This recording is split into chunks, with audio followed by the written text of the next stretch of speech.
হ্যাঁ এসো।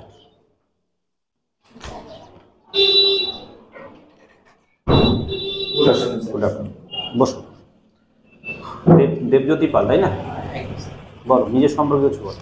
আমার নাম দেবজ্যোতি পাল। হ্যাঁ, আমার বাবার নাম পবিত্র পাল। আমি 2015 সালে মাধ্যমিক, 2017 সালে উচ্চ মাধ্যমিক এবং 2019 সালে গ্রাজুয়েশন কমপ্লিট করেছি।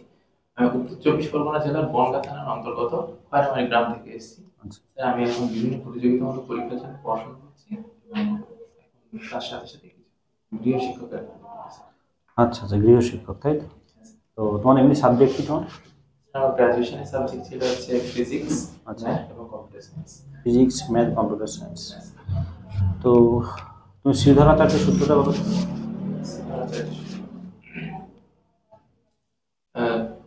x equal to minus b plus minus root over b square minus 4ac by 2।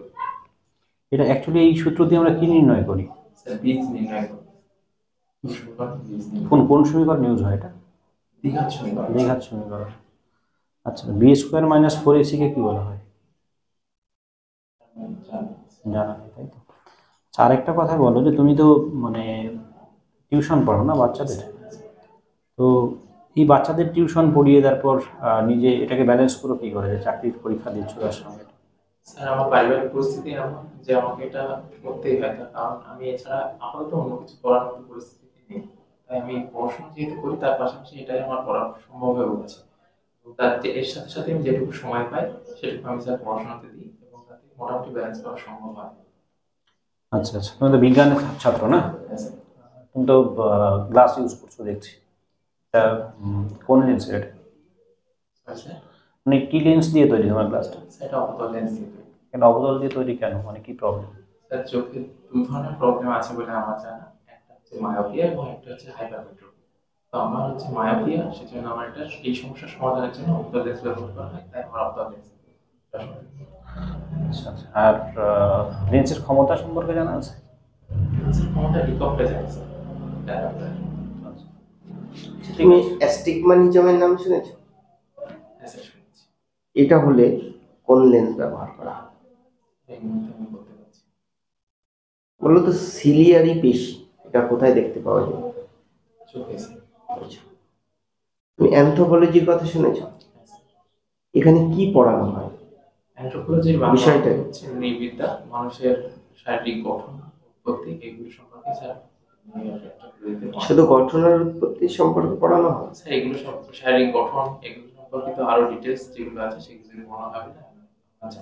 আচ্ছা, আমরা যদি দেখি যে আমাদের যে আদিবাসী যে কালচার রয়েছে সেগুলো সম্পর্কে কি দেখানো হবে?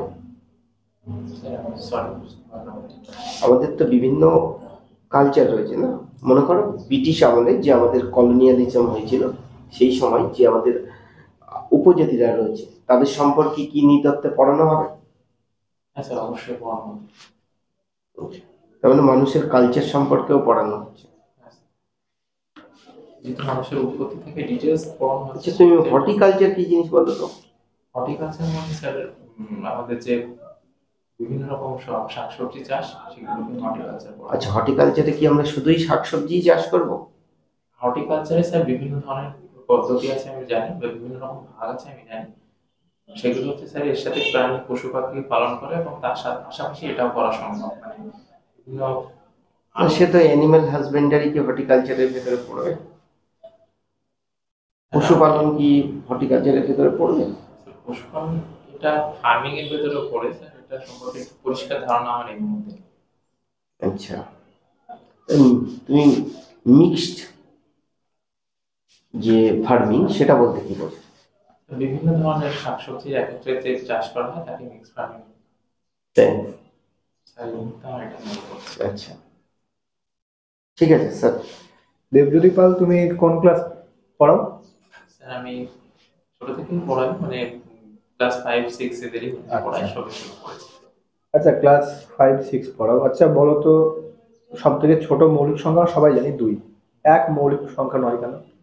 স্যার কোন সংখ্যা মৌলিক হতে গেলে তার সেই সংখ্যাটা এবং অন্য যে সংখ্যা এক দিয়ে এই দুটো দিয়ে তাকে ভাগ যেতে পারে, তো এককে শুধুমাত্র এক দিয়ে ভাগ করা সম্ভব হলে আচ্ছা, একটু আগে স্যার জিজ্ঞেস করলো সিধর আচার্য সূত্র, তুমি বললে বীজ বের করা যায়। তো দ্বিঘাত সমীকরণে কটা বীজ পাই আমরা? দুটো বীজ পেয়েছি। আচ্ছা, এবার যদি আমি না বলি বীজ দুটির যোগফল যদি তোমাকে বের করতে বলা হয়, তাহলে তুমি কি করবে? সেই মুহূর্তে মনে করতে পারছি আচ্ছা, দেবীর পাল, তুমি ম্যাথে অনার্স করেছো না? না স্যার।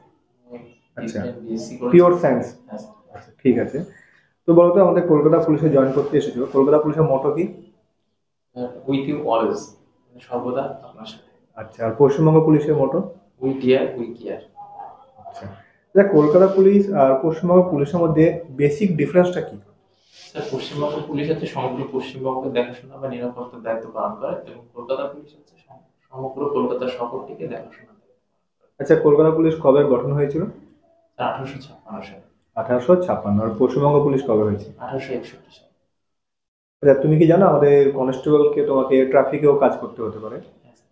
তো বলো তো, একটা ট্রাফিকের প্রধান কাজ কি শুধুই ট্রাফিক মেনটেন করা, নাকি সে কোনো অপরাধীকে অ্যারেস্টও করতে পারে? সেটা আমার যতদূর ধারণা সেটা হচ্ছে, সে যদি ট্রাফিক কোনো নিয়ম ভঙ্গ করে তাহলে সেক্ষেত্রে তাকে অ্যারেস্ট অবশ্যই। আচ্ছা, কোনো একটা সিচুয়েশন আসলো যে কেউ ট্রাফিক নিয়ম ভঙ্গ করেছে, ঠিক আছে, আর তোমার সহকর্মী যারা রয়েছে তারা তাকে অন্য কোনো ভাবে, মানে বুঝতে পারছো, দুর্নীতি করে তাকে ছেড়ে দিচ্ছে, তখন তুমি সেখানে কি করবে?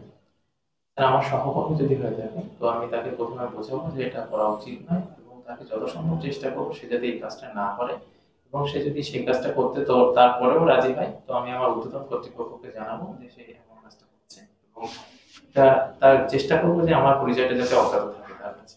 আচ্ছা, ঠিক আছে দেবো। আচ্ছা দেবজ্যোতি, তোমার হবি কি আছে? আমি ক্রিকেট খেলা দেখতে ভালোবাসি, করতেও ভালোবাসি, ক্রিকেট খেলা করতে ভালোবাসি, কিন্তু স্যার এখন সেরকম ভাবে পরিবেশ হয়ে ওঠে না বলে আমি খেলাটা দেখি মাঝে মাঝে। খেলাটা দেখো।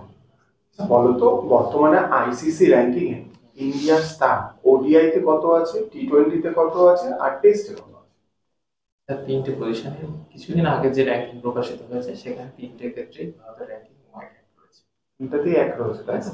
আচ্ছা বলো তো, ভারত সর্বশেষ টেস্ট কোন দলের সাথে খেললো? সর্বশেষ টেস্ট এর মধ্যে আর সর্বশেষ ওডিআই? সর্বশেষ ওডিআই স্যার অস্ট্রেলিয়ার সাথে খেলতো। আর সর্বশেষ টি-20? আফগানিস্তানের সাথে। আচ্ছা আচ্ছা, তোমাকে একটা সিচুয়েশন দিই, ধরো তুমি ডিউটি শেষ করে বাড়ি ফিরছো, ঠিক আছে? তুমি রাস্তায় দেখলে কিছু অ্যান্টি সোশ্যাল লোকজন যারা কিনা ধরো ড্রাম করে রাস্তায় রয়েছে, ঠিক আছে? তুমি ডিউটি করে বাড়ি ফিরছো, তোমার তখন কি দায়িত্ব থাকবে? যে পুলিশ হিসাবে তুমি ডিউটি তোমার সেদিনকে শেষ করে ফেলেছো, তুমি সেখান থেকে কি চোখ এড়িয়ে চলে আসবে, নাকি তুমি কিছু স্টেপ নেবে? অবশ্যই স্টেপ নেওয়া। কি স্টেপ নেবে? সেখান থেকে আমি যেহেতু তাদের গ্যাং মেম্বার দেখবো বা দেখার চেষ্টা করবো যে তারা সেখানে কতজন আছে এবং কি ধরনের কাজ করার চেষ্টা করছে, কি করছে, সেটা আমি প্রথমে বোঝার চেষ্টা করব। তারপর আমি আমার ঊর্ধ্বতন কর্তৃপক্ষ আছে বা আমার যে থানা আছে বা নিকটবর্তী যে থানা আছে, আমি সেখানে খবর দেওয়ার চেষ্টা করব। করার পর তারপর আমি তাদের সেখানে এগিয়ে যে আমি এদিক থেকে স্যার সবার সাথে যোগাযোগ রেখে তাদের আসতে বলে আমি সেখানে এগিয়ে যেয়ে দেখবো যে তারা কি করছে বা তাদের থামানোর চেষ্টা করবো। তো ততক্ষণে যদি আমার টিম এসে পৌঁছে যায় তাহলে আমার কাজটা করতে সুবিধা হবে বা তাদের ধরে ফেলতে সুবিধা হবে। একটু আগে স্যার তোমাকে মানে ট্রাফিকে হওয়া বিভিন্ন দুর্নীতি সম্পর্কে অনেক কথা বলছে। আমি তোমাকে একটা সাধারণ কোশ্চেন করবো, ট্রাফিক লাইটে যে লাইটটা দেখেছো, লাইটের বিন্যাসটা কেমন থাকে, লাইটের সিকোয়েন্স কেমন থাকে, কেমন ভাবে সিকোয়েন্সে সাজানো থাকে? স্যার, প্রথমে আমি যেটা এখন এক্সাক্ট ধারণা করতে পারছি না, কি গেস করতে পারি? নিশ্চয়ই করো। সবার উপরে থাকে লাল লাইট, তারপর থাকে হলুদ লাইট, তারপর থাকে সবুজ লাইট। আচ্ছা, লালের সিগন্যালটা তো জানি থেমে যাবে, সবুজ আর হলুদ কি কাজে লাগে? স্যার, হলুদ সিগন্যাল বলতে বোঝায় যে ধীরে ধীরে এগিয়ে যাওয়া, সতর্কতার সাথে এগিয়ে যাওয়া, এবং সবুজ সিগন্যাল থাকা মানে আমরা এগিয়ে যেতে পারি, সেখানে কোনো বাধা থাকে না। আর বলতো যে বর্তমানে একটা চল এসছে ফাস্ট্যাগ, এই জিনিসটা কি কাজে লাগে বলতো? স্যার, ফাস্ট্যাগ বলতে আগে আমাদের বিভিন্ন ক্ষেত্রে দেখা যেত যে ম্যানুয়ালি হাতে ট্যাক্স দিয়ে পে করতে হতো, এখন সেইটার মাধ্যমে ফাস্ট্যাগের মাধ্যমে স্যার অটোমেটিকলি গাড়ির নাম্বার বা সেই অনুযায়ী ট্যাক্সটা অটোমেটিক কেটে যায়। এটা আমি যে ধারণা বা আমার যতদূর শুনেছি। ঠিক আছে, ঠিক আছে। ঠিক আছে, থ্যাংক ইউ স্যার। চলো বস। এই যে থ্যাংক ইউ বসে কেন বললো? আবার ভুল করেছো, উঠে বলো ভাই। উঠে দাঁড়াও, পাশে দাঁড়াও, দাঁড়িয়ে বসা। ভেবে এসছি উঠে দাঁড়াবো, স্টেপ পিছাবো, তারপর ঠিক আছে, অসুবিধা নেই। ঠিক আছে, এটাই, হয়ে যাবে, ঠিক আছে। ভালো। আর হাত কিন্তু আজকেও আবার সেই এগিয়ে পিছিয়ে আসে। শেষে ঠিক ছিল, তারপরেও যথেষ্ট না, better। অনেকটা ঠিক হয়েছে। যথেষ্ট ভালো, ওটা খুব আগের সুন্দর। থেকে। লাস্ট মানে খুব দুটো ভালো। সিটিং এ গিয়ে আজকে অনেক improve, অনেক বেটার। অনেক অনেক ভালো। তোমার তবে তোমার একটা চেঞ্জ বাকি বেসিক জিনিসটা ঠিক রাখলে আই কন্টাক্ট অসুবিধা হয়ে কিছু যাচ্ছে, হয়েছে। আই কন্টাক্টটা হচ্ছে না। অন্যদের দিকেও তুমি আই কন্ট্যাক্টটা কেমন করছো জানো? কোশ্চেন যখন চুপ হয়ে রয়েছে স্যাররা, তখন তাদের দিকে তাকাচ্ছো। তুমি যখন অ্যান্সার বলছো, বেশি না, তুমি তাকাতে তো একটু একবার আর্টিফিশিয়াল হয়ে যাচ্ছে। আর্টিফিশিয়াল। ওর বলার ধরনটা বেশ ভালো খুব আছে। সুন্দর, বলার ধরন খুব এবার সুন্দর। তুমি ইন্টারভিউতে বেশ ভালো মার্কস ক্যারি করতে পারবে, কোনো অসুবিধা নেই। তো স্যার, হচ্ছে, আমার মনে হয় তোমার লেন্সের চ্যাপ্টারটা একবার ভালো করে পড়ে ভালো নাও। করে পড়বে একদম। কারণ তোমার সবার সমস্যাটা হচ্ছে তোমার গ্লাস রয়েছে, তো এবার তুমি অ্যাস্টিগম্যানিজম জানো না, এটা তো সায়েন্সের স্টুডেন্ট অ্যাস্টিগম্যানিজম যেহেতু আর সায়েন্সের সেজন্য স্যার একটা জিনিস সেটা হচ্ছে আমি ভুল উত্তর দিয়েছি কোন কোনগুলো, সেটা আমার বুঝতে অসুবিধা হচ্ছে। মানে ফার্মিং এর ব্যাপারটা ওখানে মনে হচ্ছে যে আমার ওটা কিছু ভুল হয়ে গেছে বা বলে ফেলেছি। মিক্সড ফার্মিংটা আমার পরে যে মনে হচ্ছে তোমার আমার কোশ্চেনে ওখানে তুমি ভুল বলছিলে, তুমি তো বুঝতে পারছো তুমি ভুল বলছো, একবার তুমি চেপে যাও, তুমি ছেড়ে দাও যে স্যার এই মুহূর্তে আমি ভুল বলেছো। ঠিক বলতে পারছি না। স্যার অর্ধেকটা তো বলা কারণ দেখো, তুমি যেটা তুমি যে বলছো উত্তরগুলো করেছো, স্যার যে কোশ্চেনগুলো করেছেন সেগুলো বাদ দিয়ে বাকি সবগুলো তুমি খুব সুন্দর বলেছো। বেশি মানে আজকে এটা নিয়ে কোনো 90% কথাই নেই। সঠিক। বাট ঠিক আছে? ওই যখন স্যার ফার্মিং নিয়ে যে কোশ্চেনগুলো করেছিলেন তখন একটুখানি হেজিয়ে গেছে। তুমি হর্টিকালচারটা তোমার ঠিক বলা উচিত। আদারওয়াইজ বাদ বাকি সব একদম টোটালি ঠিকঠাক আছে। হর্টিকালচার কি? বৈজ্ঞানিক উপায়ে ফুল ফল সবজি এগুলো চাষ হয়ে যাচ্ছে, আর মিক্সড ফার্মিং হচ্ছে তুমি চাষের সঙ্গে তুমি যখন অ্যানিম্যাল হাজবেন্ডারি করছো, পশুপালন করছো, তাই না? ঠিক আছে, আমি অসুবিধা এটাকে নেই, সব গুলিয়ে ফেলেছি, বাদ বাকি সব ঠিক আছে, একদম পারফেক্ট আছে।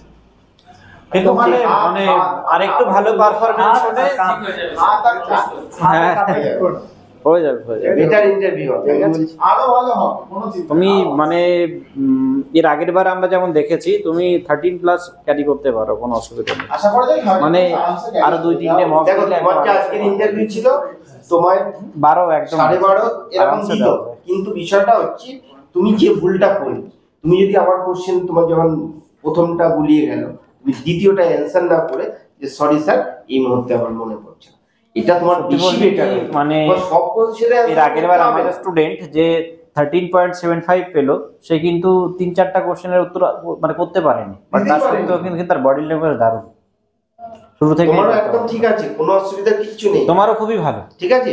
বিষয়টা হচ্ছে তোমার যদি কোনোটা অসুবিধা স্কিপ করে যাও, যে স্যার এই মুহূর্তে মনে পড়ছে না। তুমি কোনো জিনিস ভুল বলার দিয়ে তুমি যদি সেটা স্কিপ করো যে স্যার এই মুহূর্তে আমার মনে পড়ছে, মানে মানে বাকিগুলো খুব ভালো অ্যান্সার করেছো, সুতরাং তোমার একটা দুটো এদিক ওদিক হতেই পারে, তুমি নাই জানতে পারো, তোমার তো সেই মুহূর্তে নাই মনে পড়তে পারে, এর জন্য তোমার নেগেটিভ কোনো ইমপ্রেশন পড়বে না, ঠিক আছে। কিন্তু তুমি যদি ওখানে ভুল অ্যান্সার দিয়ে ফেলো তাহলে কিন্তু বিপদ। তোমার ইন্টারভিউ ডেট কবে পড়েছে? না আগেই আছে। কোথায় ঠিক আছে। ঠিক আছে, তোমার আরেকটা সিটিং হলেই পারফেক্ট হয়ে যাবে। হ্যাঁ হ্যাঁ, ও তো আগের দিন থেকে মানে অনেক অনেক ফার বেটার। অনেক বেটার। স্যার নাম্বারটা একটু জানতে পারি? আর 12 আমি তোমায় পারা দেবো। 12 তো আরামসে মানে এই তোমার আজকের পারফরমেন্সে 12+ই পাবে তুমি। ঠিক আছে স্যার, আরো এটাকে 13+ আমরা চাইছি আর কি। তুমি